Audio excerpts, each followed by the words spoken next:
এটা অবাস্তব না, এটা বাস্তবই ছিল। মিশরে গিয়েছেন, মিশরে এক জামে আজহার এর পক্ষ থেকে বিশাল এক সম্মেলনে হিন্দুস্তান থেকে বড় আলিমদেরকে পৃথিবী থেকে দাওয়াত দেওয়া হলো। ইন্ডিয়া থেকে আল্লামা সৈয়দ আনোয়ার শাহ কাশ্মীরি গেলেন দেওবন্দ থেকে। ওখানে যাবার পর উনি ওখানকার সেন্ট্রাল লাইব্রেরিতে ঘুরে ঘুরে দেখছেন কিতাবাদি। এক কিতাব দেখলেন পুরনো পাণ্ডুলিপি, পুরনো পাণ্ডুলিপি যেটা এখনো ছাপা হয়নি। এরকম কিছু কিতাব থাকে না, ছাপা হয়নি, পাণ্ডুলিপি।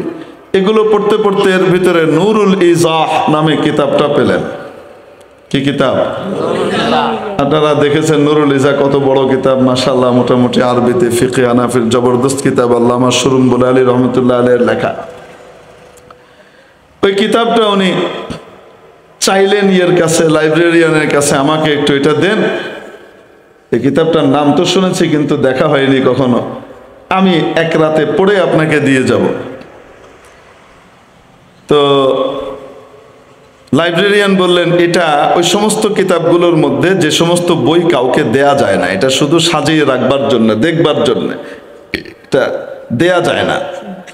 তো যখন উনি জানতে পারলেন যে ইনি সরকারের বিশেষ অতিথি হিসেবে, বড় আলেম হিসেবে এখানে এসেছেন, তো উনি বললেন, লাইব্রেরিয়ান বললেন, আপনাকে এতটুকু করতে পারি যে আপনি আমার সামনে বসে পড়তে পারেন শুধু, কিন্তু আমার সামনে বসে পড়বেন।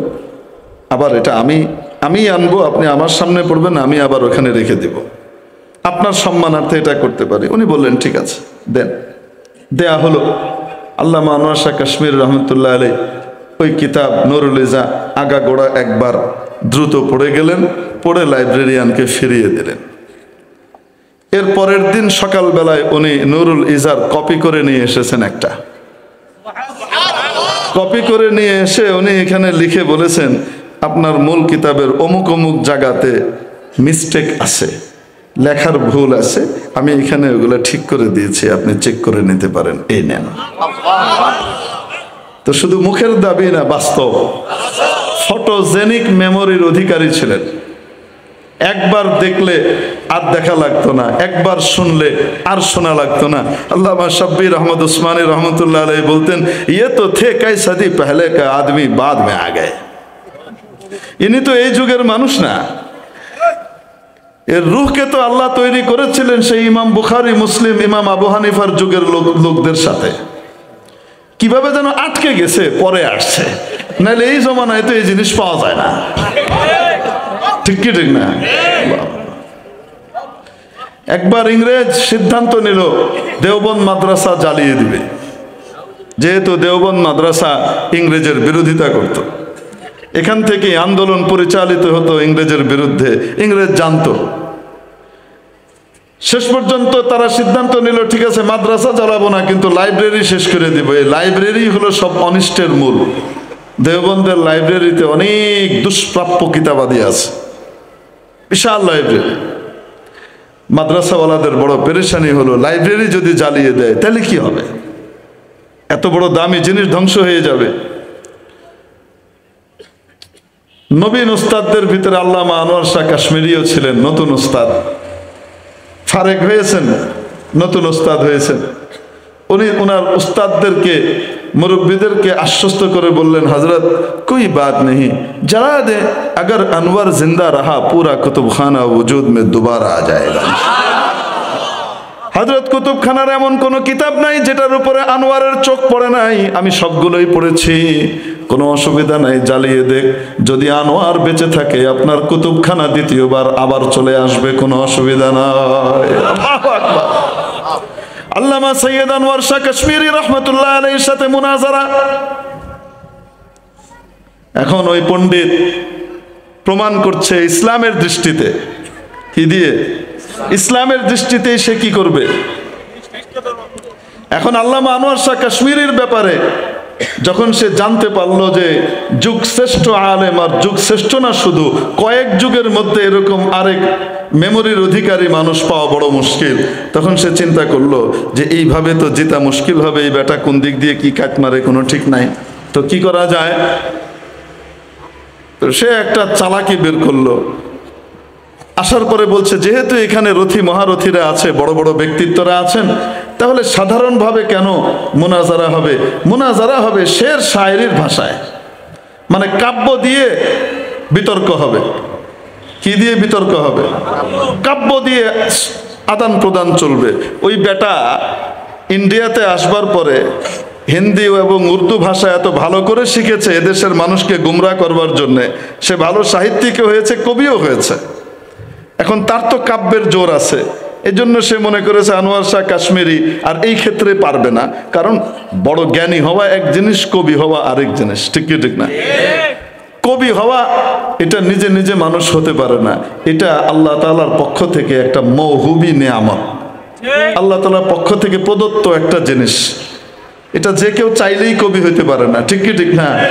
চেষ্টা করে 2-4 লাইন লিখে ফেলা যায়, কিন্তু আসলে জাত কবি হওয়া এটা কার পক্ষ থেকে দেওয়া হয়?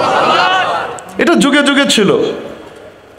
অনেক সময় এটা ট্র্যাডিশনালি আসে। যেমন জুহাইর ইবনে আবি সুলমা জাহিলি যুগের 7 কবির এক বড় কবি ছিলেন, বহুত জবরদস্ত কবি। সাবে মুআল্লাকাতের এক মুআল্লাকের লেখক জুহাইর ইবনে আবি সুলমা।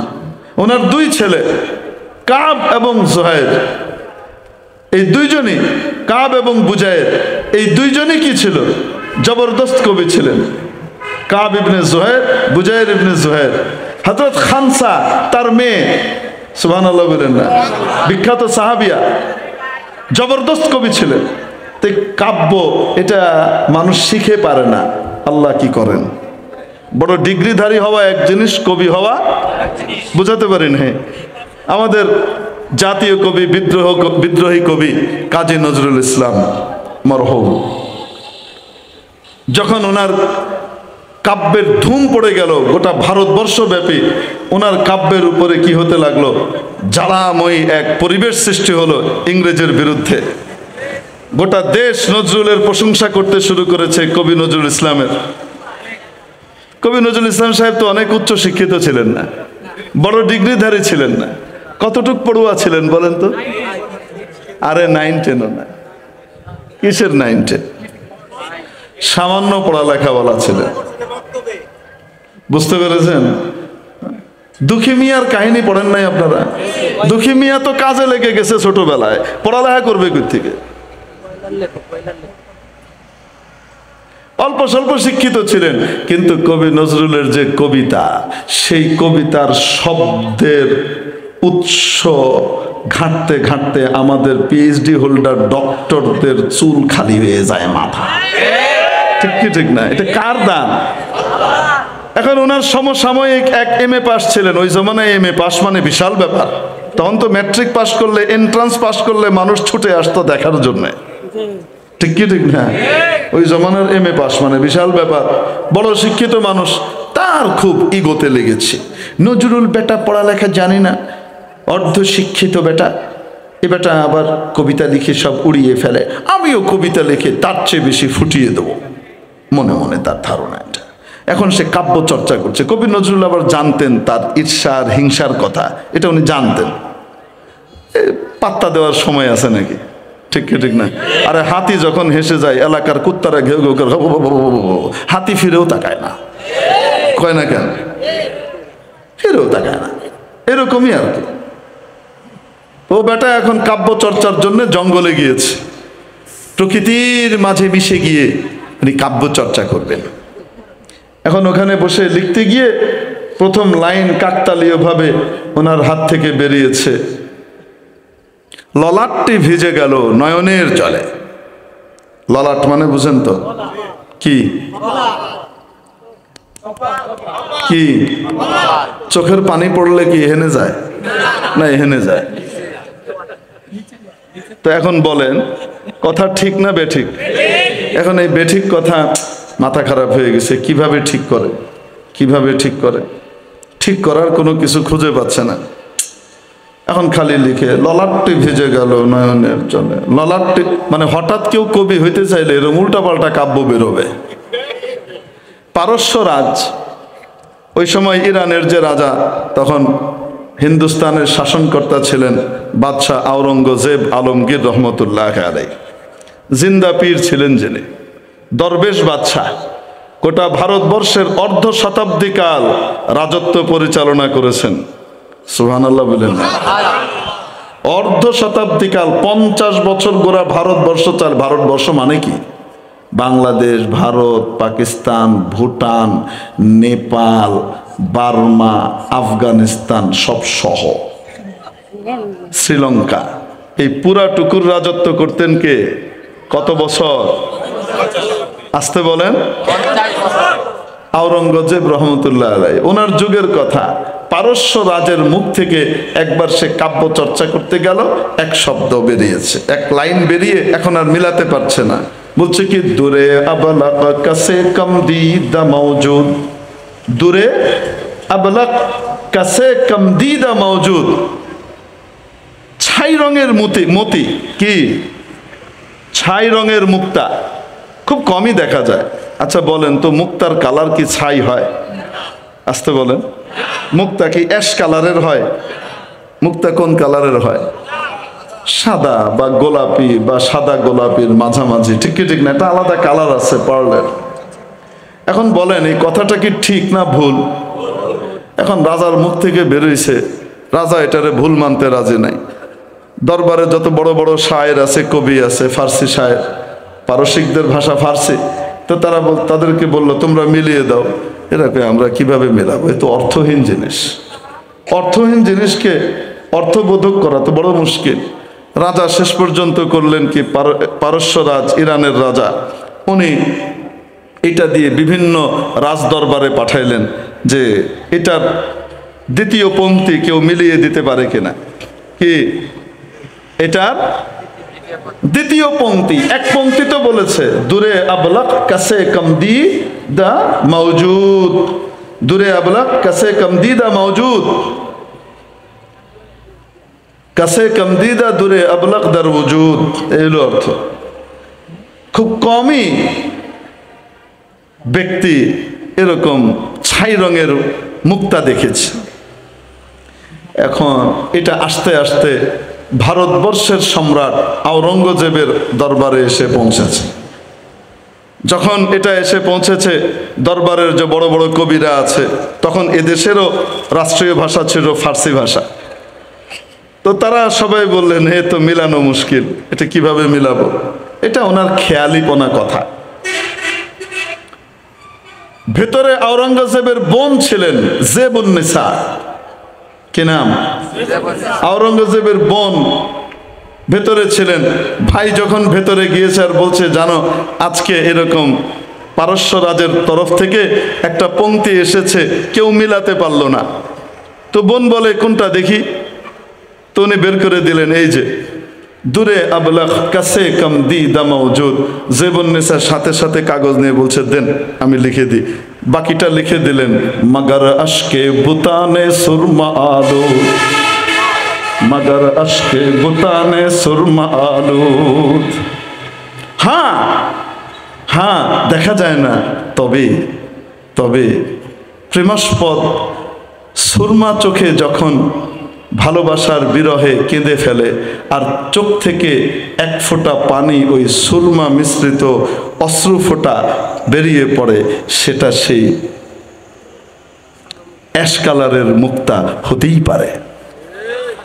প্রেমিকের দৃষ্টিতে প্রেমিকার চোখ থেকে টপ টপ করে পড়া এক এক ফোঁটা পানি মুক্তার চেয়েও বেশি দামি, ঠিক কি ঠিক না? এমন ভাবে মিলিয়ে দিয়ে দিলেন। আল্লাহু আকবার। আওরঙ্গজেব নিয়ে বাইরে নিয়ে দিলেন, আমার বোন মিলিয়ে দিছে, নাও।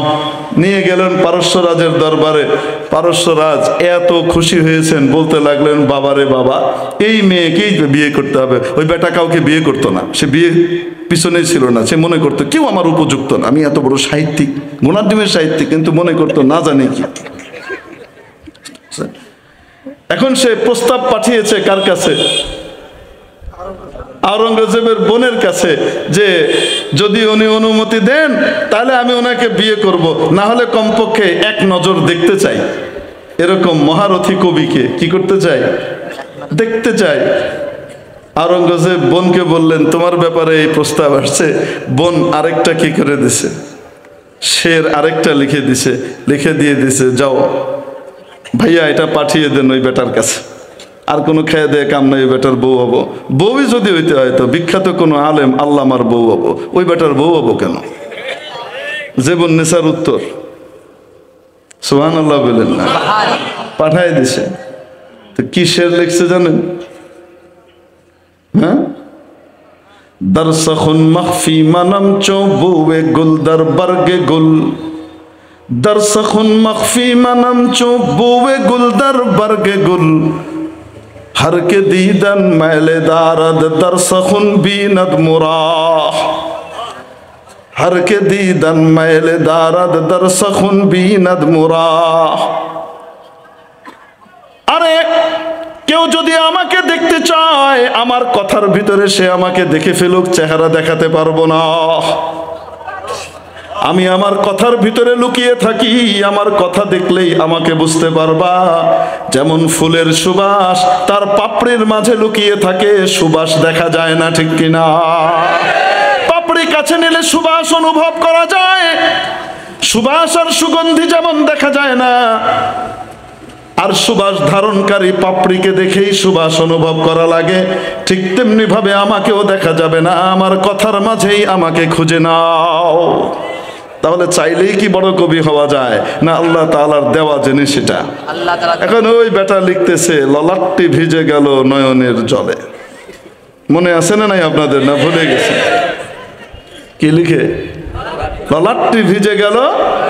এখন কোনোভাবেই মিলাতে পারছে না। একবার পাখির কিচমিচ শুনে, একবার পাতা দেহে, নড়াচড়াই দেহে, কিন্তু কোনোভাবেই কাব্যের সঞ্চার হয় না। ঘটনাচক্রে কবি নজরুল ওই রাস্তা দিয়ে হেঁটে যাচ্ছিলেন, ওই জঙ্গলের মেঠো পথ দিয়ে যাওয়ার পথে হঠাৎ দেখেন বিশিষ্ট গবেষক, উঠতি কবি, জনাব মহাশিক্ষিত এমএ পাশওয়ালা বসে বসে কি যেন করে। উনি পিছনে দাঁড়িয়ে শুনেন সে জিকির করতেছে, ললাটটি ভিজে গেল নয়নের জলে। উনি বুঝতে পারলেন কারবার কি হয়েছে, কি করতে পারছে না। উনি পিছনে দাঁড়িয়ে সহাস্য বললেন, পা দুটো বাঁধা ছিল কদমের ডালে, পা দুটি বাঁধা ছিল কদমের ডালে, ললাটটি ভিজে গেল নয়নের জলে, পা দুটি বাঁধা ছিল কদমের জলে। মিলল কি মিলল না? আসতে বলেন, মিলে নাই? ও বেটা খাতা কলম পকেটে নিয়ে বলে, আমার দ্বারা হবে নিকো বাবা, তুমিই করো, আমি যাই। আসলে চাইলেই কি বড় কবি হওয়া যায়? বড় ডিগ্রিধারী, বড় শিক্ষিত হলেই বড় কবি হওয়া যায় না? কাব্য আল্লাহর পক্ষ থেকে দেওয়া একটা জিনিস, ঠিক কি ঠিক না? এখন ওই যে বেটা পণ্ডিত, মনে আছে না নাই? হ্যাঁ, খ্রিস্টান পণ্ডিত, সে এসেছে কোরআন হাদিস দিয়ে কি প্রমাণ করে? সে খ্রিস্ট ধর্ম প্রমাণ করে। এখন সে আনোয়ার শাহ কাশ্মীরিকে হারাবার জন্য যে চক্রান্ত করলো মনে মনে, যে পায়তারা কষলো, সেটা হলো এই, আমাদের বিতর্ক হবে কি দিয়ে? কাব্য দিয়ে। বেটা নিজে যেহেতু কবি, তো চিন্তা করেছে আনোয়ার শাহ কাশ্মীরি বড় শিক্ষিত হোক আর যাই হোক, কাব্য দিয়ে উত্তর দিতে গেলে হিমশিম খাবে। আল্লামা আনোয়ার শাহ কাশ্মীরি বললেন, ঠিক আছে মঞ্জুর। কি হবে? হযরত ঈসা আলাইহিস সালাম কোথায় বলেন? কোথায়? ঠিক কি ঠিক না? মুসলিমদের আকীদা হযরত ঈসা কোথায়? খ্রিস্টানরাও ইহুদিদের মতো মনে করে তাদের নবীকে শুলিতে চড়িয়ে হত্যা করা হয়েছে, নাউজুবিল্লাহ। সঠিক কারা, খ্রিস্টানরা নাকি মুসলিমরা? আসমানে আছেন। আর নবীজি সাল্লাল্লাহু আলাইহি সাল্লাম কোথায়? মদিনায়, সোনার মদিনায় শুয়ে আছেন, ঠিক কি ঠিক না? উপরে না মাটির নিচে? মাটির নিচে শুয়ে আছেন। এখন এই বেটা ওখান থেকে বলতেছে, ফলক পর হযরতে ঈসা মুহাম্মদ সরবসর নিচে, ফলক পর হযরতে ঈসা মুহাম্মদ সরবসর নিচে। তোমাদের দাবি অনুযায়ী ঈসা আলাইহিস সালাম কোথায়? আসমানে আছেন, চতুর্থ আসমানে। আর মুহাম্মদ, সে তো কোথায় শুয়ে আছে? মাটির নিচে। আর দুনিয়া জানে যে উপরে থাকে তার মর্যাদা বেশি, যে নিচে থাকে তার মর্যাদা কম। অতএব মুহাম্মদ যেহেতু মাটির নিচে আছেন, আর তোমাদের দাবি অনুযায়ী ও মুসলমানরা ঈসা আলাইহিস সালাম আসমানে আছেন, যিনি উপরে আছেন তিনিই শ্রেষ্ঠ, অতএব তার ধর্মই গ্রহণ করা উচিত। বুঝেন নাই মনে হয়? এটা লিখে ও এই কথা বলে শেষ করেছে, এখনো দ্বিতীয়টা মিলায় নাই। শুধুমাত্র এটা তার দলিল ছিল। फलक पर हजरत ईसा मोहम्मद सर बसर नीचे। एक मुहूर्त देरी হয় নাই, আল্লামা আনোয়ার শাহ কাশ্মীরি রহমতুল্লাহ আলাইহি পাশ থেকে দাঁড়িয়ে বলেছেন, ये दरिया है नबूवत का हुबाबू पर गहर नीचे, ये दरिया है नबूवत का हुबाबू पर गहर नीचे। আরে এটা তো হলো নবুয়তের সমুদ্র, আর সমুদ্রের মধ্যে ফটকা উপরে থাকে, মুক্তা নিচে থাকে। এই ছিল আমাদের আকাবিরে দেওবান। সুবহানাল্লাহ বলেন। হযরত ঈসা আলাইহিস সালামকে আল্লাহ কোথায় উঠিয়ে নিলেন মনে আছে না? নাই। তারপরে ওনার যে কিতাব ইনজিল 500 বছরও টিকলো না, বিকৃতির শিকার হয়ে গেল। ঠিক কি ঠিক না? নবীজি আসার আগ পর্যন্ত মাত্র কয়শো বছর, এই 500 বছর হযরত ঈসা আলাইহিস সালামের এই কিতাব কি করে নাই, বিকৃত হয়ে গেছে, আসল নকল মিলানো সব। অপরদিকে আমার আপনার নবীজি মুহাম্মদুর রাসূলুল্লাহ সাল্লাল্লাহু আলাইহি ওয়াসাল্লামকে একখানা কিতাব দেওয়া হয়েছে। সুবহানাল্লাহ। নাম বলেন কি? আস্তে বলেন কি? সেই কোরআন অবতীর্ণ হবার পরে আজ কতশো বছর পার হয়েছে? 1400 বছরের বেশি পার হয়ে গেছে, প্রায় 1500 বছর পার হয়ে গেছে। ঠিক কি ঠিক না?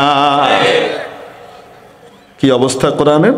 কোরআন শরীফ যখন নাজিল হয়েছিল, সূরা ফাতিহা ছিল 43টা আয়াত, আর এই 1400 বছরের মৌলবীরা বাদ দিতে দিতে কমাইতে কমাইতে কমাইতে কমাইতে এখন আছে 7 আয়াত এরকম। অথবা সূরা ফাতিহা আগে ছিল 3 আয়াত, 1400 বছরের মৌলানা সাহেবরা বাড়িয়ে টাড়িয়ে 7 আয়াত বানিয়েছে।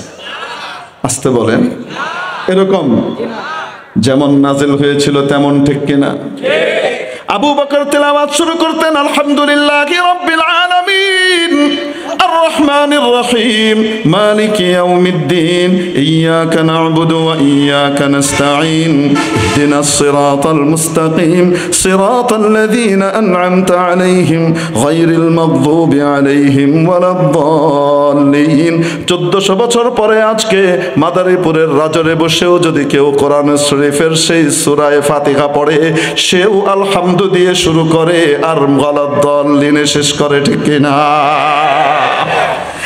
এক সূরা তো দূরের কথা, একটা আয়াত তো দূরের কথা, একটা শব্দ পর্যন্ত পরিবর্তন করা সম্ভব হয় নাই, একটা অক্ষরেরও এদিক ওদিক হয় নাই, যেমন ছিল তেমন আছে। ঠিক কি ঠিক না?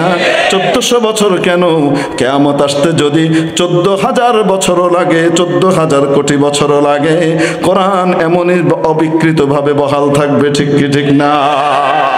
মেরে মুহতারাম দোস্ত, ইসলামকে রব্বুল আলামিন সৃষ্টি করেছেন, ইসলামের ভিত দিয়ে দিয়েছেন কোরআনের উপর। আসতে বলেন। আর এই কোরআনের মধ্যে ব্যাপারে ঘোষণা করেছেন, ইন্না নাহনু নাযালনায যিকরা ওয়া ইন্না লাহু লাহাফিযুন।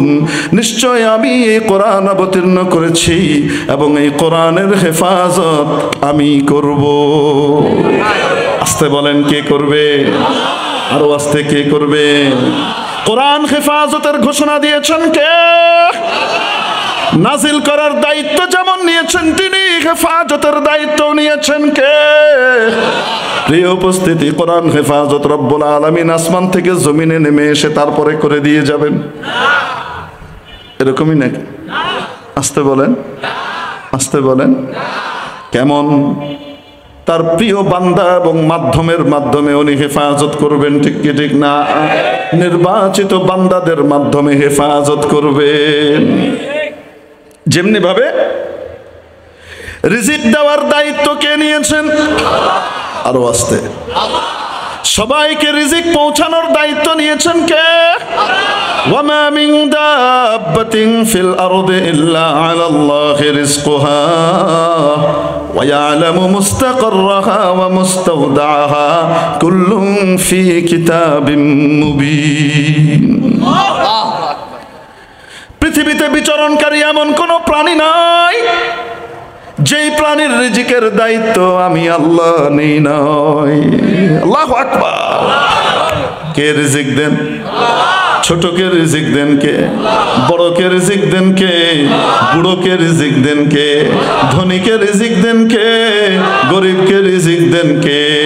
আমিরকে রিজিক দেন কে? ফকিরকে রিজিক দেন কে? রাজাকে রিজিক দেন কে? প্রজাকে রিজিক দেন কে? আস্তে, আরেকটু আস্তে বলেন। আল্লাহর নাম নিতে লজ্জা লাগে, বাসরের নাম। কে দেন রিজিক? সরাসরি নেমে এসে দেন? সকলেই বুঝে রিজিক তো আল্লাহই দেন, কিন্তু আল্লাহ রেখে দিয়েছেন বিভিন্ন মাধ্যমে দান করেন, ঠিক কি ঠিক না? ব্যবস্থাটা কে করেন? কে করেন? রাস্তার একটা কুকুরকেও না খাইয়ে রাখেন না, একটা শিয়ালকেও অভুক্ত ক্ষুধার্ত রাখেন না, সাধারণ পিপিলিকার মুখেও রিজিক দিতে কখনো ভুল করেন না। ভুলে যান না ক্ষুদ্র প্রাণী, তাই তার রিজিক দিতে আল্লাহ ভুলে গেছেন? কখনো হয়? আর এত বিশাল বাঘের মুখের যে আহার আর লোকমা, সিংহের মুখের লোকমা, সেটা দিতে আল্লাহ টান পড়ে গেছে? আসতে বলেন। सताइश कुनम ए ज़दे पाकरा, सताइश कुनम ए ज़दे पाकरा के गोया वबीना कुनद खाकरा बमोरे देहद मालश नराहे शेर, बमोरे देहद मालश नराहे शेर कुनद पुष्शबर पील जंगे दलेर। মহাকবি ফেরদৌসী পারসিকদের শ্রেষ্ঠ কবি ছিলেন। উনি রব্বুল আলামিনের প্রশংসা করে দুটি বায়াত লিখেছেন, দুটি লাইন লিখেছেন। আমি প্রশংসা করছি সেই মহান সত্তার, যিনি সামান্য মাটির দলাকে বলা এবং দেখার শক্তি দিয়ে দিলেন। মাটির দলার উপরে কুদরত চালিয়েছেন, এখন মাটির ঢেলা বলে, মাটির ঢেলা দেখে। সুবহানাল্লাহ, এই কুদরত কে দিয়েছেন? আরে লোহা লক্কর দিয়ে তো অনেক কিছু বানানো যায়। আরে আমাদের সুফিয়া এলো না, রবার্ট কি যেন, রোবট সুফিয়া এলো না আমাদের বাংলাদেশে, পাশা দিয়ে দিয়ে তার বেরিয়ে দিছে সব দেহে ঠিক। আমি চিন্তা করলাম বাবারে বিশাল জিনিস, তারপরে দেখি পাশা দিয়ে কি বেরিয়ে দিছে, তার বেরিয়ে দিছে। আল্লাহ এরকম পাশা তৈরি করছে আমাদের, কয় না কেন? লোহা লক্কর দিয়ে তো অনেক কিছুই তৈরি করা যায়, কিন্তু মাটির দলা দিয়ে এত সুন্দর। সামান্য নাপাক পানির ফোঁটার ভিতরে কুদরত চালিয়ে কি বানিয়েছেন, ঠিক কিনা? হাল আতা আলাল ইনসানি হিনুম মিনাদ দাগর লাম ইয়াকুন শাইআম মাযকুরা। রব্বুল আলামিন কোরআনে কারীমে সূরাতুল ইনসানের মধ্যে বলেন, যে সূরার নাম কি? সূরাতুল ইনসান, মানুষ সূরা। এর আরেক নাম সূরাতুদ দাহর। নবীজি সাল্লাল্লাহু আলাইহি সাল্লাম প্রায় প্রত্যেক জুমার দিন ফজরের নামাজে দ্বিতীয় রাকাতে এই সূরাটা পড়তেন, প্রায় প্রত্যেক জুমাতে। খুব মাঝে মাঝে হয়তো ছাড়তেন। প্রথম রাকাতে সূরা আলিফ লাম মিম সিজদা, দ্বিতীয় রাকাতে সূরাতুদ দাহর, সূরাতুল ইনসান। রব্বুল আলামিন শুরু করেছেন, আরে মানুষের উপর দিয়ে এমন একটি কাল কি অতিক্রান্ত হয় নাই যখন সে উল্লেখ করার মতো, আলোচনায় আনার মতো কোনো বস্তুও ছিল না। ইন্না খালাকনাল ইনসানা মিন নুতফাতিন আমশাজ, সবেগে প্রবাহিত, সজরে প্রবাহিত এক বীর্যের ফোঁটা থেকে আমি তাকে তৈরি করেছি। সামান্য পানির ভিতরে ডিজাইন করেছেন, তিন অন্ধকারের মধ্যে, রাতের অন্ধকার, মায়ের পেটের অন্ধকার, ভেতরে জরায়ুর অন্ধকার, তিন অন্ধকারের ভিতরে ফি যুলুমাতিন সালাস তৈরি করেছেন আমাকে আপনাকে রব্বুল আলামিন। পৃথিবীর যে কোনো বিজ্ঞানী কোনো জিনিস আবিষ্কার করে তো তৈরি করে, আলো ছাড়া তার কোনো গতি নাই, তাকে আলোর ভিতরেই তৈরি করা লাগে, ঠিক কি ঠিক না? মাবুদ তৈরি করেছেন তিন অন্ধকারের ভিতরে, সুবহানাল্লাহ। সামান্য নাপাক পানির ফোঁটার ভিতরে কুদরত চালালাম রে বান্দা। ইয়া আইয়ুহাল ইনসান, ও মানুষ, মা গাররাকা বিরাব্বিকাল কারীম, তোমার অতি দয়াময় মাবুদের কাছ থেকে তোমাকে কোন জিনিস দূরে সরিয়ে রাখলো, ধোঁকায় ফেলে দিল? আল্লাযী খালাকাক, যিনি তোমাকে সৃষ্টি করলেন, ফাসাওয়াক, ঠিকঠাক মতো সুন্দর করে বানালেন, ফাআদালাক, তোমার প্রত্যেকটা জিনিসের ভিতরে সামঞ্জস্য বহাল রাখলেন। একটা চোখ ছোট একটা চোখ বড় হইলে কেমন লাগে দেখতে, বলেন না কেন? সিমিলারিটি বজায় রাখলেন, ফাআদালাক, তোমার প্রতিটি অঙ্গ প্রত্যঙ্গের মধ্যে সিমিলারিটি বজায় রাখলেন। ডান হাতটায় যে কয়টা আঙুল, বাম হাতটায় ওই কয়টা আঙুল। ডান হাত বাম হাত দেখতে হুবহু একই রকম, ঠিক কি ঠিক না? এমন হয় না ডান হাত আর বাম হাতটা 5 আঙ্গুল ছোট, এমন হয় নাকি? কে বানাইলেন? আস্তে বলেন, কে বানালেন? মানুষের জীবনের উপর দিয়ে এমন একটা সময় কি যায় নাই যখন উল্লেখ করার মতো তেমন কিছু সে ছিল না, আর আজকে সে বড় অহংকার করে। আরে আমি তাকে তৈরি করলাম নাপাক পানির ফোঁটা দিয়ে, বাবা মার কাপড়ে বা গায়ে কোথাও লেগে গেলে ঘৃণা ভরে সেটাকে ধুয়ে ফেলে দিত, বলেন না কেন? সেই জিনিসের মধ্যে বান্দারে আমি তোকে কত সুন্দর অবয়ব দিলাম, কত সুন্দর চেহারা দিলাম, কত সুন্দর বলার ক্ষমতা দিলাম, কত সুন্দর দেখার ক্ষমতা দিলাম, কত সুন্দর বোঝার ক্ষমতা দিলাম। চোখ দিয়ে আমি যা দেখতে বললাম তা দেখলি না, উল্টাটা দেখলি। মুখ দিয়ে আমি যা বলতে বললাম আমার কথাটা বললি না, অন্যেরটা বললি। কান দিয়ে অন্যেরটা শুনলি, আমারটা শুনলি না। ওরে আমার বান্দা, তোর মতো অকৃতজ্ঞ আর কে হতে পারে? মেরে মুহতারাম দোস্ত, আজিজ ও বুজুর্গ, মহাকবি ফেরদৌসী বলেন, আহারে এমন সত্তার প্রশংসা করি যিনি সামান্য মাটির দলাকে বলার ক্ষমতাও দিলেন, দেখার ক্ষমতাও দিলেন। সুবহানাল্লাহ। আমাদের বড় অহংকার না, মুই কি হুনুরে বিরাট কিছু হইলাম, কিছু টাকা পয়সা হলে, একটু ক্ষমতা টমতা পাইলে, একটু ক্ষমতাসীনের সাথে সম্পর্ক হলে পার মাটিতে পড়ে না, হয় কি হয় না? এক বড় বুজুর্গ যাচ্ছেন, পাশ দিয়ে শাহজাদা যাচ্ছে, কে যায়? আসতে বলেন, কে যায়? শাহজাদা যায়। শাহজাদা প্রিন্স, সাথে আরো চেলা চামুন্ড আছে, চামচ টামচ আছে। যাওয়ার পথে এখন ওই বুজুর্গ তার দিকে তেমন কি করেন নাই, ভ্রুক্ষেপ করেন নাই, উনি উনার তালে আছেন। না বস্তর বরসওয়ারম, না বস্তর জের বারম, না খোদা বন্দে রাইয়াত, না গোলামে শহরে আরম। ঠিক কি ঠিক না? আল্লাহ ওয়ালাদের দশা হলো, আরে মাগেছে না দারে মোগামে গেছে না দারে, দস্তার না দারে মোগামে পেছে না দারে, মাগেছে না দারে মোগামে গেছে না দারে, দস্তার না দারে মোগামে পেছে না দারে। আরে আমার দুনিয়ার সাথে কোনো লেনা দেনা নাই, আমার যাবতীয় লেনা দেনা আরশের মালিক কার সাথে। অতএব দুনিয়ার কোন বড় ব্যক্তি আসলো না, দুনিয়ার কোন বড় ব্যক্তি আসলো না গেল, কি হলো না হলো, তাতে আমার কিছু আসে যায় না, ঠিক কিনা? আল্লাহ ওয়ালারা তাদের নিজের ঢঙে থাকে। সুবহানাল্লাহ বলেন না? এমনই হেঁটে যান, বেটার খুব গায়ে লেগেছি, এই বেটা মোল্লা আমাকে দাম দিল না, এই বেটা মোল্লা আমাকে কি করলো না, দাম দিল না, মর্যাদা দিল না, বড় অহংকারী, বেয়াদব। কি কয়? বড়, আমার বড় একটা বদনাম আছে, আমার আর খুব অহংকারী বলে অনেকে। পয়সা হলা, পয়সা আছে, তোমার পয়সা আছে, তাতে আমার কি? ঠিক ঠিক না? তোমার পয়সা আছে, তাতে আমার কি? তোমার আমার কাছে দিন দরকার হইলে বলো, আমি তোমাকে দিনের ব্যাপারে দিব। তুমি এখানে এসে দুনিয়া ফলাইতে গেলে চারেনারও কোনো দাম এখানে পাবা না, ঠিক ঠিক। আসলে আমরা আমাদের আকাবিরের কাছ থেকে এটাই শিখছি, আল্লাহওয়ালাদের সোহবত নেছি, আর সোহবত থেকে এটাই নেওয়ার চেষ্টা করছি। ওনাদের জিন্দেগির ভিতরে দুনিয়াদারের সামান্য মূল্য ওনাদের কাছে নাই, তবে হ্যাঁ ওই দুনিয়াদারের মূল্য আছে যে দুনিয়াদার তার দুনিয়াকে দিনের জন্য উৎসর্গ করে, ঠিক কি ঠিক?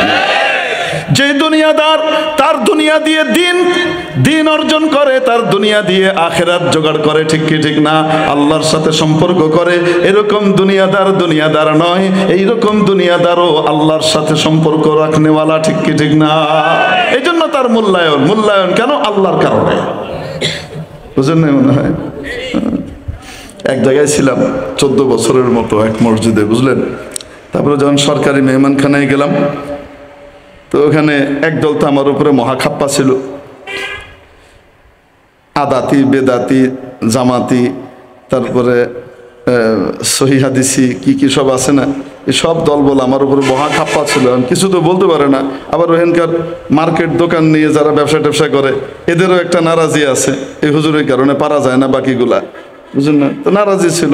যখন ভিতরে গেছি তখন সিস্টেমে আমাকে কি করে দিছে, সালমালকে দিছে। তো পাবলিক যখন জানতে পারছে, পাবলিক যাই না খুব ভালো করে এক করে ধরছে। ধরার পরে বলেন হুজুরের অপরাধ কি কি হয়েছে? উনার জন্য কিছু করা যায় না, আমরা মিটিংয়ে বসলে উনার কারণে পারি না। বুঝতে পারছেন? এ হলো এক অপরাধ। আর কি অপরাধ? উনি অহংকারী, কাউকে পাত্তা দিতে চায় না। তা আমি শোনার সাথে সাথে আলহামদুলিল্লাহ বলছি যে আল্লাহ তাআলা আমাকে এমন লকবার উপাধি দিয়েছেন যেটা কিয়ামতের দিন ওরা সাক্ষী দিলে সোজা জান্নাতে যেতে পারবো। কারণ ওদের দৃষ্টিতে অহংকার আত-তাকাব্বুর ইনদাল মুতাকাব্বিরি আমামাল মুতাকাব্বিরি তাওয়াদুন, অহংকারীর সামনে আত্মমর্যাদা বোধ বজায় রাখা, এটা হলো প্রকৃত বিনয়। ঠিক কি ঠিক না? অহংকারীকে অহংকারের সুযোগ দেওয়া এটা তো ঠিক নয়। একবার এক বেটা, মানে ওই যে জুমার নামাজে দেখবেন কিছু মানুষ আছে, আসবে সবার শেষে, ডিঙিয়ে ডিঙিয়ে একদম সামনে এসে ইমাম সাহেবের সামনে বসবে, আছে না নাই? এটা কিন্তু রোগ। ঠিক কি ঠিক না?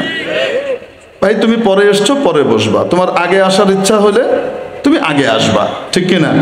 কোরআন সুন্নাতে ওইটাই বলা আছে, হাদিসের ভিতরেও তাই বলা আছে। ডিঙিয়ে ডিঙিয়ে যাওয়া, সামনে জায়গা নাই কিন্তু তারপরও ডিঙিয়ে ডিঙিয়ে গিয়ে সে চেপে চুপে একটা জায়গা বের করবে, এটা সুন্দর জিনিস না খারাপ?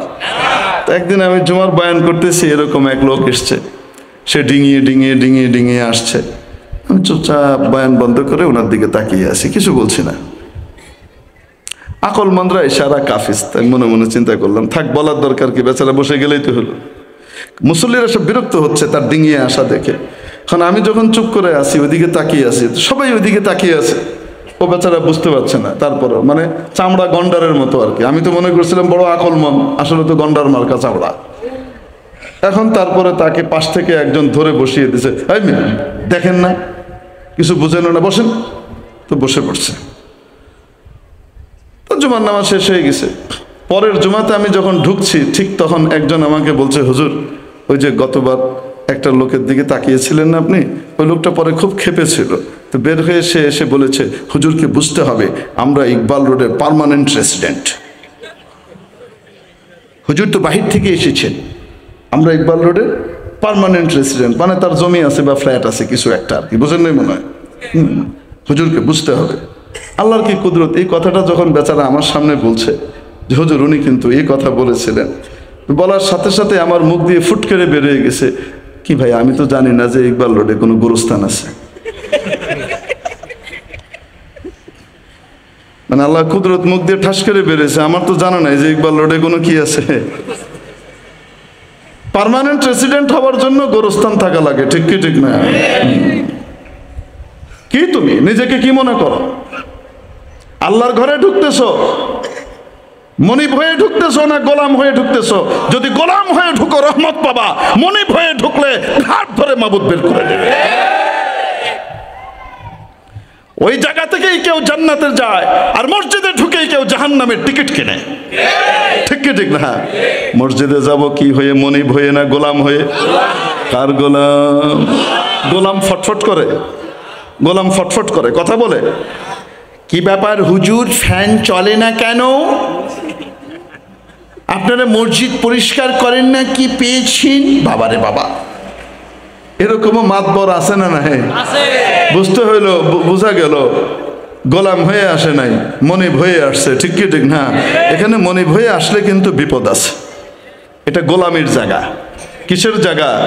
এক হি সফ মে খড়ে হো গয়ে মাহমুদ আয়াব, এক হি সফ মে খড়ে হো গয়ে মাহমুদ আয়াব, না কোই বান্দা রহা না কোই বান্দা নওয়াজ। কবি আল্লামা ইকবাল বলেন, সুলতান মাহমুদ গজনবী রহমতুল্লাহ আলাইহি ভারতবর্ষের বাদশা ছিলেন। ওনার এক গোলাম ছিল, তার নাম ছিল আয়াজ। মসজিদে যখন নামাজে যেতেন, একই কাতারে বাদশার পাশে তার গোলাম দাঁড়িয়ে যেতেন। বাদশা কখনো বলতেন না তুই তো গোলাম, তোর সামনে আমি থাকবো। ঠিক কি ঠিক না? এখানে সবাই গোলাম, এখানে সবাই কি? প্রধানমন্ত্রীও গোলাম, হুজুরও গোলাম, মজুরও গোলাম, সবাই গোলাম। ঠিক কিনা? আল্লাহর ঘরে এখানে কোনো মনিব নাই, সবাই গোলাম। সুবহানাল্লাহ। আল্লাহ কবুল করেন, বলি আমিন। কে কে গোলাম হইতে রাজি আছে একটু হাত উঠায় দেখে দেখি। আল্লাহু আকবার। হাত নামাই। তো মনে করি না জানি কি হয়ে গেছি, তাই না? ওই যে বুজুর্গ হেঁটে যাচ্ছেন, আর বুজুর্গকে উনি বুজুর্গ যেহেতু তার দিকে তেমন খেয়াল করেন নাই, তার খুব গায়ে লেগেছে, দাঁড়িয়ে বলছে, এই মোল্লা হুজুর দাঁড়ান, আপনি চেনেন আমি কে? আপনি চেনেন আমি কে? হুজুর খুব নির্বিকার চিত্তে বললেন, হ্যাঁ চিনি তো, চিনি তো। কি?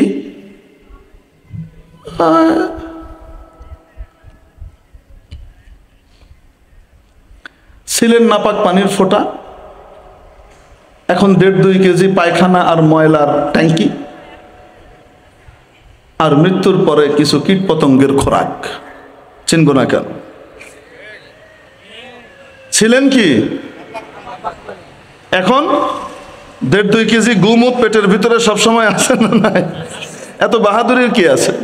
তুমি তো গুমতের ট্যাঙ্কি। এটাই বললেন, চিনি তো, চিনবো না কেন? ছিলাও এক নাপাক জিনিস, এখন কিছু নাপাক জিনিস পেটে নিয়ে ঘুরতেছো, আর মৃত্যুর পরে কীট পতঙ্গ তোমার শরীর কেটে কেটে খাবে। এর বাইরে তো আর কিছু না। এখন বলেন তো দেখি, এই বেটাকে এই উত্তর দেওয়া, এই দেওয়ার কারণে কি হুজুর অহংকারী হয়ে গেছে? না যেমন কুকুর, ঠিক কি ঠিক না? এত বাহাদুরের তো কিছু নাই, সবাই আমরা কার গোলাম? আল্লাহর গোলাম। এই জন্য রাসূল করিম সাল্লাল্লাহু আলাইহি সাল্লাম বলেন, লা ফাদলা লি আরাবিয়্যিন আলা আজামি ওয়ালা লি আজামিয়্যিন আলা আরাবি ওয়ালা লি আসওয়াদ আলা আহমার ওয়ালা লি আহমার আলা আসওয়াদ ইল্লা বিত্তাকওয়া আও কামা ক্বালা আলাইহিস সালাতু ওয়াস সালাম। কোন শ্বেতাঙ্গের কৃষ্ণাঙ্গের উপরে কোনো মর্যাদা নাই, কোন কৃষ্ণাঙ্গ শ্বেতাঙ্গের উপরেও কোনো মর্যাদা রাখে না। কোন আরবি অনারবির উপরে বাহাদুরি করতে পারে না আরব হবার কারণে, আর কোন অনারবিও আরবের উপর নিজের মর্যাদা দেখাতে পারে না। মর্যাদা যদি দেখাতে হয় তাকওয়া আর খোদা ভীতির ভিত্তিতে। ইন্না আকরামাকুম ইনদাল্লাহি আতকাকুম, আল্লাহর কাছে তোমাদের মধ্যে সবচেয়ে অধিক সম্মানিত সেই ব্যক্তি যার কাছে আল্লাহর ভয় আর তাকওয়া সবচেয়ে বেশি। সুবহানাল্লাহ বলেন না? মেরে মুহতারাম দোস্ত আজিজ ও বুজুর্গ, বুঝে থাকলে বলেন, তাহলে রিজিক দেন কে? কে দেন? সরাসরি নেমে এসে দেন না বিভিন্ন মাধ্যমে দেন? আসতে বলেন। মাধ্যম দেয় না কে দেন? মাধ্যম দেয় না কে দেন? বিনা মাধ্যমেও দেওয়ার ক্ষমতা আছে না নয়? বোকা মানুষ মাধ্যমকেই সবব আর কারণ মনে করে, বুদ্ধিমান মানুষ মাধ্যমের পিছনে আল্লাহর হাত খুঁজে ফেরে। মাওলানা ফরিদউদ্দিন আল মুবারক সাহেব দাওয়াত বরকাতুহু মুখে এক ঘটনা শুনছিলাম, বলবো? নোয়াখালীতে এটাকে বদল্লা বলে। বদল্লা মানে যে কামলা দেয় না, মুনিশ খাটে। আপনাদের এখানে কি বলে? কিষান। কিষান না, কিষান না, বদলা। কামলা বা বদলা, ওই ধান কাটার হ্যাঁ ধান কাটার সময় নিয়ে আসে না বদলা। তো বদলার দুপুরের খাওয়াটা কার বাড়ি থেকে যায়? গৃহস্থের বাড়ি থেকে, ঠিক কিনা? এখন কিছু বদলা গিয়েছে, তারা গিয়ে যে ওখানে খেতে গিয়েছে দুপুর বেলায়। তো ঘরওয়ালি হাজী সাহেবের যে মানে বাড়ির মালিকের যে স্ত্রী মালকিন, উনি ছিলেন খুব পর্দানসীন। শরীরও কোনোদিন কেউ দেখে নাই, কণ্ঠও কেউ শুনে নাই, এইভাবে কণ্ঠেরও পর্দা করেন। এখন ওরা কাছারি ঘর চিনেন তো, বৈঠকখানা। বৈঠকখানায় গিয়ে বসে বলছে, কই গো ভাত তরকারি পানি টানি কই, দিয়ে যান। অন্যান্য সময় তো দেখা যায় ওই যে ঘরের লোকজন এসে দিয়ে যায়, ঘরে কেউ নাই, উনি করেন পর্দা। তোরা যা চাচ্ছে, কই গো ভাত কই, তো দেখে পর্দার নিচ দিয়ে ভাতের বল চলে এসছে। তরকারি কই, তরকারির বাটি চলে এসছে। পানি চলে এসছে। এখন এই বদলারা খুব খুশি, খেয়ে দিয়ে খুব বিস্মিত অভিভূত। আরে বাপরে বাপ, অসাধারণ পর্দা, এ তো ম্যাজিক পর্দা, যে পর্দার কাছে যা চাওয়া হয় তাই আসে। পিছন থেকে হাতটা তো আর দেখে নাই, পর্দানসীন মহিলা পাঠিয়ে দিচ্ছে। এখন গ্রামের লোকজনকে বলেছে, বিকালবেলায় গ্রামের লোকজন সব ভিড় করে এসেছে, শত শত লোক। হাজী সাহেব বলে, ভাই তোমরা কেন আসছো? হাজী সাহেব আপনি তো আমাদেরকে বলেন নাই, আপনার ছেলে বিদেশ থেকে ম্যাজিক পর্দা পাঠিয়েছে। কিসের ম্যাজিক পর্দা? না, যারা দেখেছে নিজের চোখে তারা বলেছে ওই পর্দার কাছে যা চাওয়া হয় তাই আসে। কি পাগলের মতো কথা বলো? হ্যাঁ তাই পাওয়া যায় ওই পর্দার কাছে, আপনার বাড়িতে আছে, আপনি দেখেন নাই, আমাদেরকে লুকাচ্ছেন, আমরা ওই পর্দার কাছ থেকে জিনিস নিব। তিনি বললেন খুবই ভালো, কিন্তু কে বলছে তোমাদেরকে? এখন ওই যে বদল্লা যারা বদলা এরা সব বলতেছে আমরা নিজের চোখে দেখেছি, আপনি না করলে হবে, আমরা পর্দার কাছে যা চেয়েছি তাই তলা দিয়ে আসছে। বুঝতে পেরেছেন? হাজী সাহেব বুঝতে পারলেন ব্যাপারটা, তখন বলেন হায় রে বোকারা, আরে শোনো, তোমাদের চাচিকে তোমরা কোনোদিন দেখেছো? না। কণ্ঠ শুনেছো? না। তোমাদের চাচি পর্দা করেন, আসলে ওরা যা চেয়েছে উনি তল থেকে ওটা ঠেলে দিয়েছেন, পর্দার তল দিয়ে পিছন থেকে ঠেলে দিয়েছেন। ওটা কি পর্দা দিছে নাকি? পর্দার পিছনে কি ছিল একটা?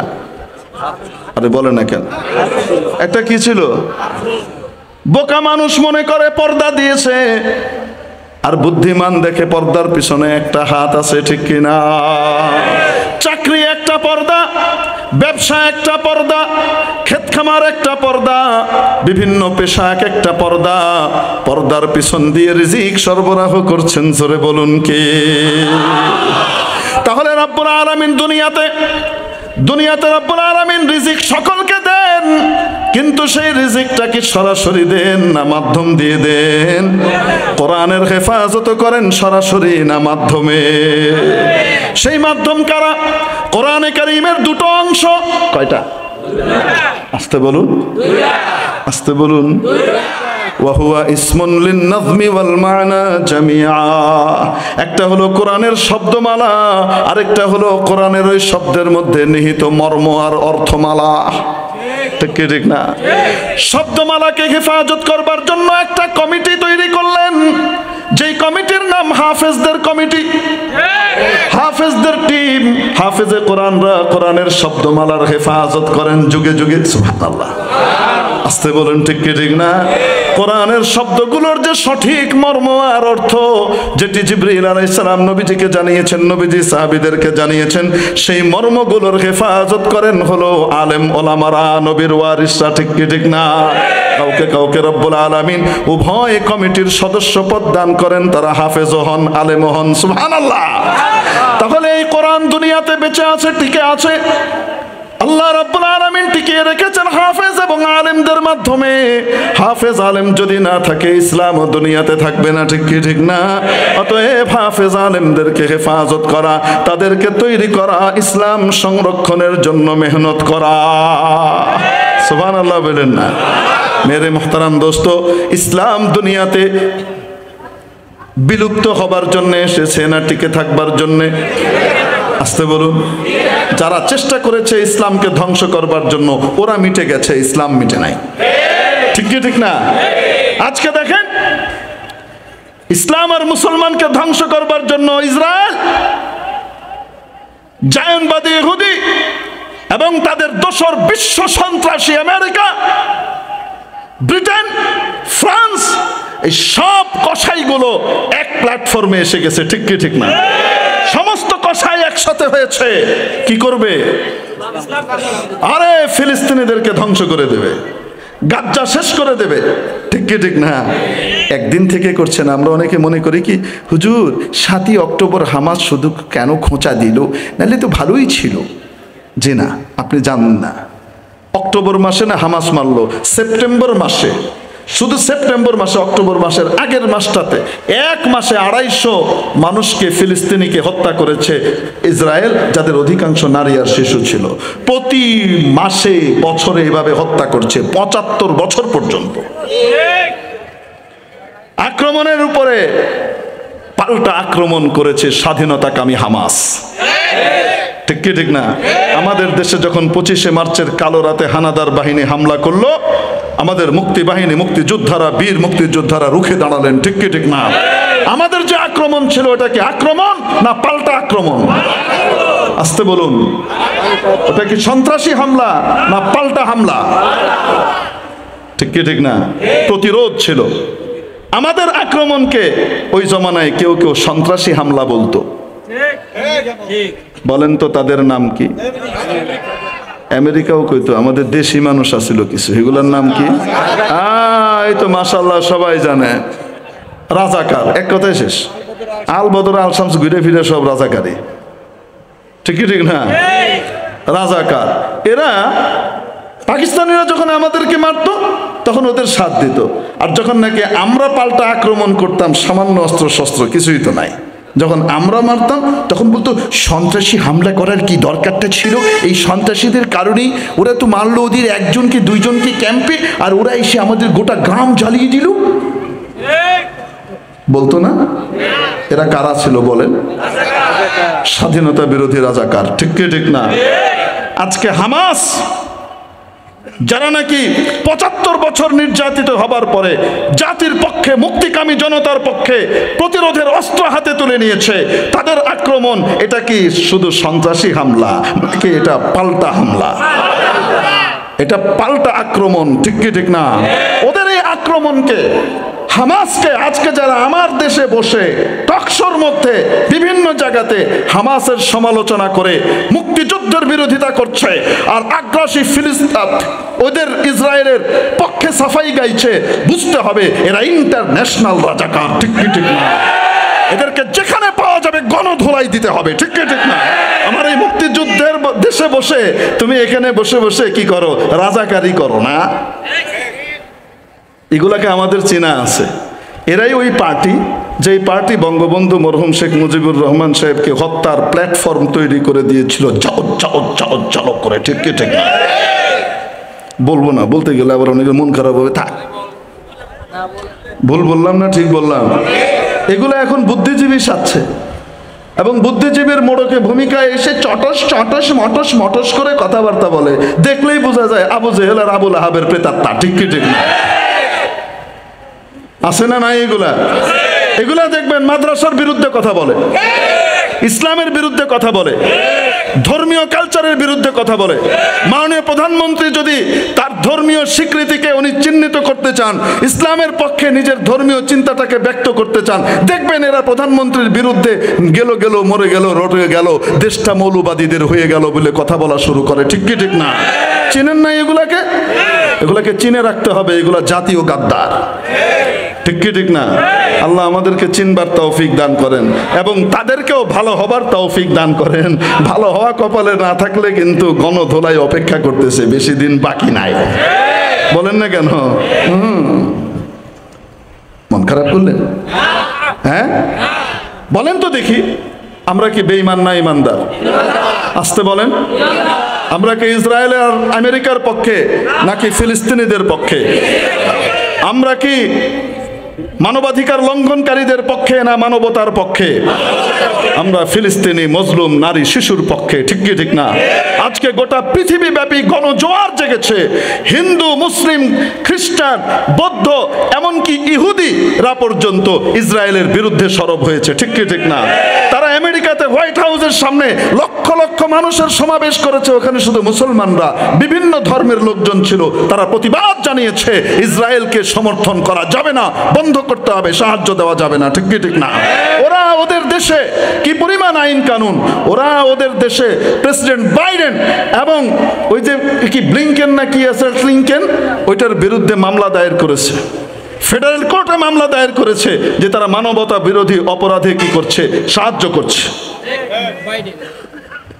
বাইডেনের বিরুদ্ধে আর ওই যে অ্যান্টনি ব্লিংকেন আছে, ওর বিরুদ্ধে মামলা করেছে। মামলা চলবে কি চলবে না এটা পরের কথা। তার মানে আজকে মানবতাবাদী শক্তি সব এক প্ল্যাটফর্মে এসেছে। আসতে বলেন, ঠিক কি ঠিক না? এখন আমরা কার পক্ষে? জালিমের পক্ষে না মজলুমের পক্ষে? আসতে বলেন।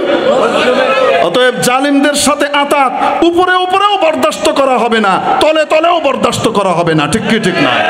আমরা চাই এই সমস্ত সাম্রাজ্যবাদী শক্তিকে প্রতিহত করতে। এরা সব সময় নিজেদের স্বার্থে যেখানে সেখানে গন্ডগোল লাগায় বেড়ায়, এটা এদের কাজ। আপনারা কিছু মনে করেন না, এরা হলো সেই শক্তি যারা আমাদের দেশ লুটপাট করে নিয়ে নিজেদের দেশে শিল্প বিপ্লবের সূচনা ঘটিয়েছিল। আমার অনেক কথা হয়তো আপনাদের কাছে মনে হবে হুজুর মনে আমার বিরুদ্ধেই করি। যদি বিরুদ্ধে যায় তো মনে করেন যেটা কইতেছি ওটা ঠিকই কইতেছি। অনেক সময় ইনজেকশন দেওয়া লাগে, আরে বলেন না কেন? মিঠা ট্যাবলেটও যেমন খাওয়াইতে হয়, প্রয়োজনে ডাক্তার কি দেয়? ইনজেকশনটা নেওয়ার ভিতরে কল্যাণ, নাইলে ক্যান্সার হবে, ঠিক কি ঠিক না? তিতা লাগলেও শুনতে রাজি আছেন না উঠে চলে যাবেন? হ্যাঁ একটু বলবো নাকি আপনাদেরকে? কিভাবে আমাদেরকে মারছে এটা অকল্পনীয়, এটা কল্পনা করতে পারবেন না।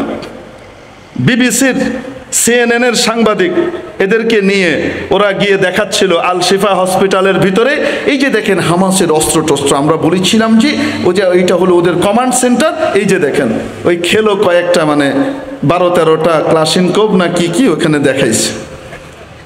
ওই মহিলা বের হয়ে এসে, মহিলা সাংবাদিক ছিল বিবিসির, ওই যে অনেক সময় দেখেন না আমাদের দেশে কাউরে ফাঁসাইতে চাইলে বহুত পুরানো একটা রীতি আছে, পুলিশ ঢুকবে বাসায় তল্লাশির নামে একটা প্যাকেট ফেলায় দিবে, তারপরে আবার ঘুরে এসে বলবে এই যে হেরোইন পাওয়া গেছে। দেখেন নাই মনে হয় এই কাম করছে। তো ওই সাংবাদিক, মহিলা সাংবাদিক, হাজার হোক মায়ের জাত, যদি বেটা হইতো তাহলে হয়তো উল্টাটাই কইতো। ওই মহিলা সব কিছু দেখে টেকে এসে তার কাছে বিবেকে বাধা দিয়েছে। সে বলেছে আমি ঢুকেছি এবং আমি ঢুকে সেখানে দেখেছি, আমাকে লেফটেন্যান্ট কর্নেল সাহেব নিয়ে গিয়েছেন, আমি দেখেছি আহত আর মুমূর্ষ শিশু আর নারীরা ছটফট করছে, তাদের চিকিৎসার ব্যবস্থা নাই, খাটে আর নিচে ওরা এইভাবে শুয়েছিল। আর আমাকে অবশ্য তারা কিছু অস্ত্রশস্ত্র দেখিয়েছে এবং দাবি করেছে এটা তাদের কমান্ড সেন্টার, কিন্তু এত বড় একটা পার্টির কমান্ড সেন্টারে মাত্র এই খেলো সামান্য কয়েকটা সাধারণ অস্ত্র, এটা বিশ্বাসযোগ্য নয়। আর যে লিস্টটা দেখিয়েছে, এই যে দেখেন এই লিস্টের ভিতরে হামাসের কমান্ডোদের নাম লেখা আছে, কার কবে ডিউটি, বুঝতে পারছেন? এই যে কমান্ড সেন্টার দেখাইছে, সাংবাদিক বলতেছে আমি পরে খোঁজ নিয়ে গিয়ে দেখলাম এটা হলো সানডে মানডে টুইসডে, এটা একটা ক্যালেন্ডার। আর এটাকে কি নাম দিচ্ছে? হ্যাঁ, কমান্ডোদের দায়িত্ব ভাগের লিস্ট। বুঝতে পারছেন? মানে আল্লাহ যখন মাইর দেয় তখন এইভাবেই মাইর দেয়, ঠিক কি ঠিক না? নিজের লোক বলতেছে, প্রমাণিত হয়নি এবং আমাদের কাছে এটা মিথ্যা এবং বর্বর মনে হয়েছে। বিবিসির মহিলা সাংবাদিক যে ওদের লোক, তারপরেও সেই সত্যটা অস্বীকার করতে পারে নাই। কারণ যে কোনো মানুষ যখন নাকি বাস্তবে ওই জিনিসগুলো দেখবে, বাস্তব যে ঘটনা ঘটছে আর ফ্যাক্ট, শিশু আর নারীরা হাত কাটা পা কাটা অবস্থায় ছটফট করতেছে আর তাদেরকে বলতেছে এটা হলো হামাসের কমান্ডো, এই কথা বললে কেউ বিশ্বাস করবে? মানুষের বাচ্চা তো দূরের কথা, শয়তানও তো বিশ্বাস করবে না, ঠিক কি ঠিক না? গোটা পৃথিবীব্যাপী প্রতিবাদ উঠেছে।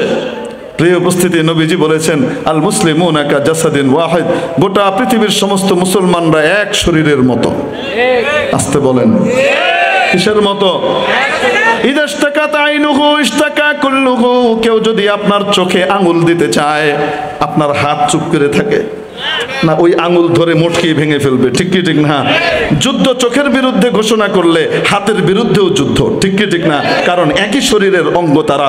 নবীজির বাণী অনুযায়ী আজকে ফিলিস্তিনের উপরে যদি কেউ জুলুম করে, নির্যাতন করে, তাহলে সেই নির্যাতন আর জুলুম শুধু ওদের বিরুদ্ধে নয়, ওটা বাংলাদেশের মাদারীপুরের এখানকার আমাদের রাজৌরের লোকের বিরুদ্ধেও যুদ্ধ, ঠিক কি ঠিক না? বুঝে থাকলে বলেন, ইমানদার হতে হলে আমরাও যুদ্ধে আছি, ঠিক কিনা? যারা যুদ্ধে থাকে তারা যদি শত্রুর পকেট ভারী করে তাকে বেঈমান বলা হয়। আসতে বলেন, শত্রুর পকেটে টাকা ঢুকাইলে তাকে কি বলে? ইমানদার বলে না বেঈমান বলে? তাহলে আমাদের শত্রুদের পকেটে আমরা টাকা দিব? আসতে বলেন।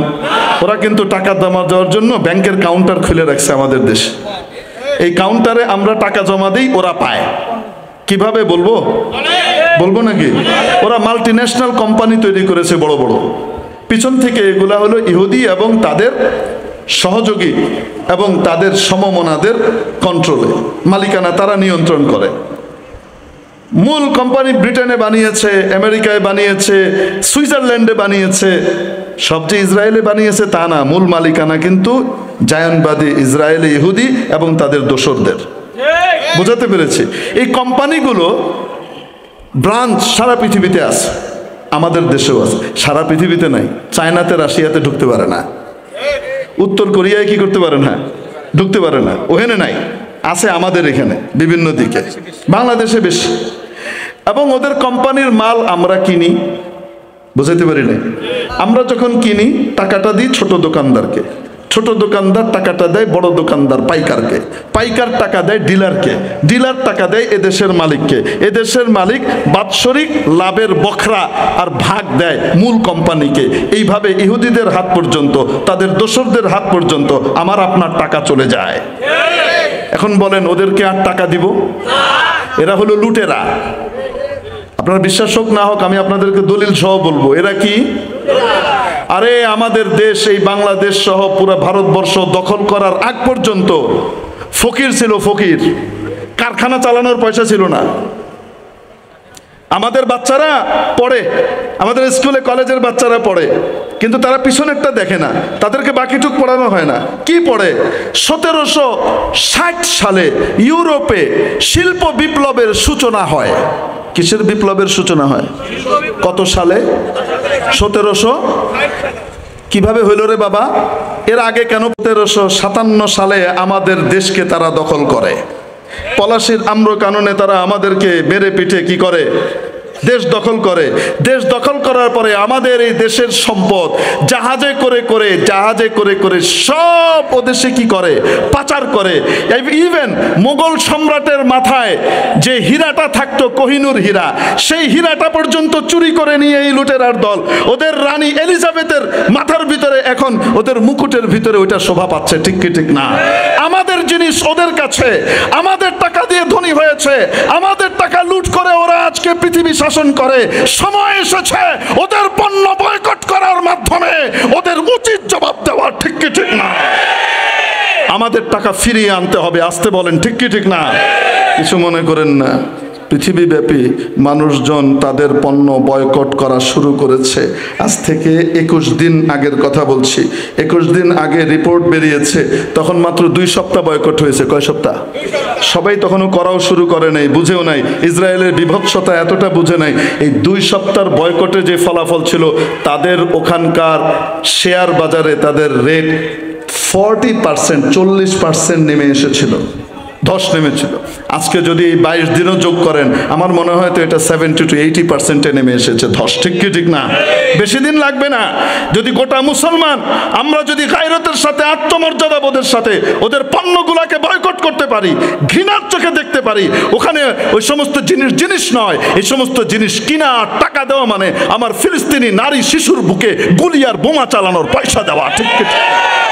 যদি এই দৃষ্টিভঙ্গিতে আমরা ওদেরকে বয়কট করতে পারি, বেশি দিন লাগবে না। ভিক্ষার তালা হাতে নিয়ে রাজৈরি ঘোরা লাগবে ওদেরকে। বুঝাইতে পারি নাই?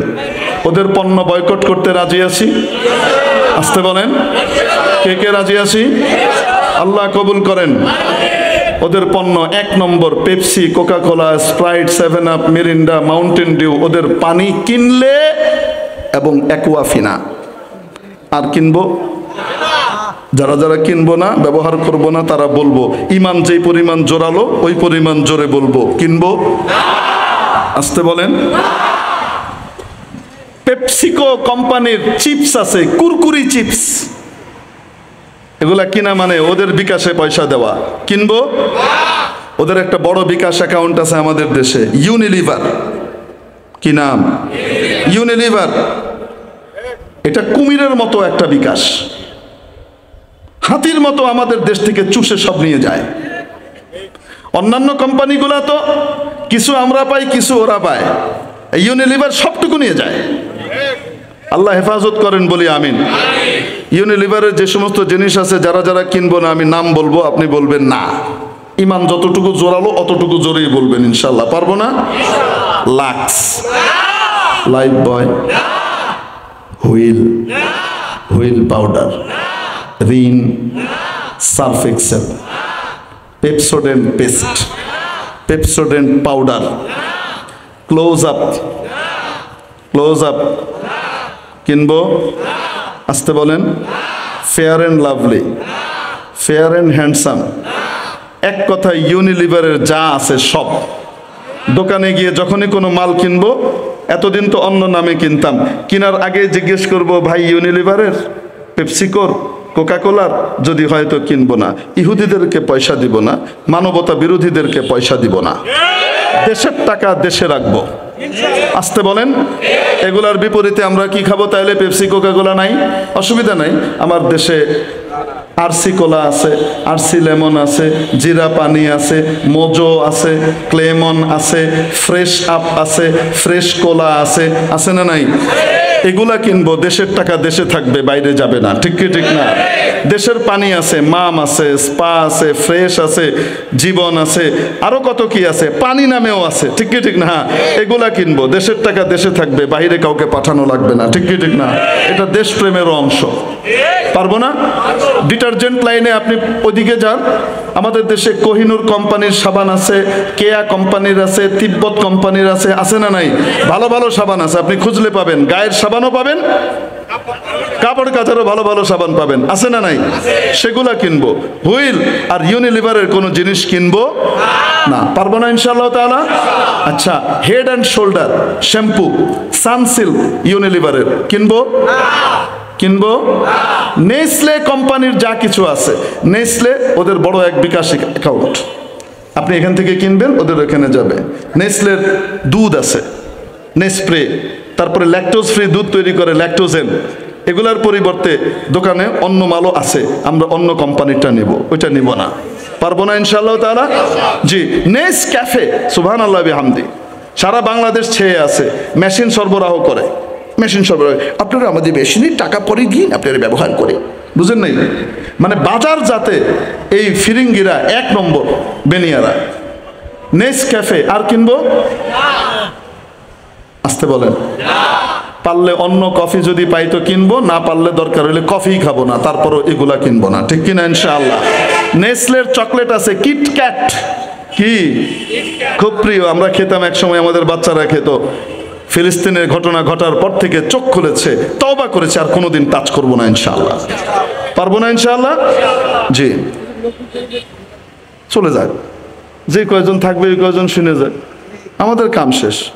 তারপরে কি বলেন তো দেখি? পাটা, কি নাম? কিনবো? ইমাম জিমাই গেছে, কিনবো? KFC খাবো, পিজা হাট খাবো, বার্গার কিং খাবো, ম্যাকডোনাল্ডস আমাদের দেশে নাই, যদিও আসে কোনো দিন, খাবো? বলেন বয়কট। আসতে বলেন কি? আরো জোরে সবাই বলো, জোরসে বলো। পাশ্চাত্যের বয়কট, আমাদের দেশ সমৃদ্ধ হবে ইনশাআল্লাহ, ঠিক কি ঠিক না? দেখেন না, পার্শ্ববর্তী দেশ ভারত, এদের খালি সমালোচনা করি আমরা, কিন্তু ভারত কত উন্নতি করেছে। কেন উন্নতি করেছে জানেন? ওদের দেশের মানুষের একটা স্বভাব আছে, ওরা দেশি মাল ব্যবহার করতে চায়, বাইরের মাল নিতে চায় না, দেশি মালে ওরা সন্তুষ্ট। আর আমাদের দেশে এই মাত্র ভারতের বিরুদ্ধে বক্তব্য দিয়ে গেছে, তারপরে তাড়াতাড়ি ভিসাটা নিয়ে গেছে, মেয়ের বিয়ের মার্কেটিং করবে ওখান থেকে। ভুল বললাম নাকি? এজন্য আমরা পিছিয়ে থাকি, ওরা এগিয়ে যায়। দেশীয় পণ্য ব্যবহার করতে শিখবো ইনশাআল্লাহ, ঠিক আছে? আল্লাহ কবুল করেন, আমিন। আর ইসলাম আর কোরআনের হেফাজতের জন্য কোরআন হেফাজতকারী যে কমিটি, আলেম ওলামা এবং হাফেজ তৈরির যে কারখানা আর ফ্যাক্টরি, এই ফ্যাক্টরিগুলো যেন বন্ধ হয়ে যায়, সর্বাত্মকভাবে সকলে চেষ্টা করব, ঠিক আছে তো? না ফ্যাক্টরিগুলো সচল থাকবে? আসতে বলেন, কে কে একমত? আল্লাহ কবুল করেন, আমিন। আল্লাহুম্মা সাল্লি আলা সাইয়্যিদিনা মাওলানা মুহাম্মদ ওয়া আলা আলিহি ওয়া আসহাবিহি ওয়া বারিক ওয়া সাল্লিম। রব্বানা আতিনা ফিদ দুনিয়া হাসানাতাও ওয়া ফিল আখিরাতি হাসানাতাও ওয়া কিনা আযাবান নার। আয় আল্লাহ, ফিলিস্তিনের মুসলমানদেরকে সাহায্য করেন। আয় আল্লাহ, ফিলিস্তিনের মুসলমানদেরকে সাহায্য করেন। আয় আল্লাহ, মুসলিমদেরকে সাহায্য করেন। আয় আল্লাহ, জালিমদেরকে হেদায়েত দিয়ে দেন। কপালে হেদায়েত না থাকলে বেছে বেছে ধ্বংস করে দেন। আয় আল্লাহ, ওদের অস্ত্রগুলাকে অকেজ করে দেন। আয় আল্লাহ, ওদের অস্ত্রগুলা আমাদের করে দেন। আয় আল্লাহ, ওদের অস্ত্রকে ওদের উপরে আপনি অ্যাপ্লাই করে দেন। পরওয়ারদিগারে আলম, ওদের আয়রন ডোম ওদের ঘাড়েই ফেলেন। আয় আল্লাহ, মেহেরবানি করে আপনি আমাদের সকলকে মাফ করে দেন। আয় আল্লাহ, আমরা এতদিন পাশ্চাত্যের জিনিস ব্যবহার করে আয় আল্লাহ ওদের পকেট ভারী করেছি না জেনে। আয় আল্লাহ, আমাদেরকে মাফ করে দেন। আয় আল্লাহ, ভবিষ্যতে আর কখনো ব্যবহার করব না, বয়কটের নিয়ত আর সিদ্ধান্ত নিয়েছি। আয় আল্লাহ, আমাদের নিয়তকে কবুল করেন। আয় আল্লাহ, আমাদেরকে ঈমানি মনোবল নসিব করেন। আয় আল্লাহ, দেশীয় পণ্য ব্যবহারের তৌফিক নসিব করেন।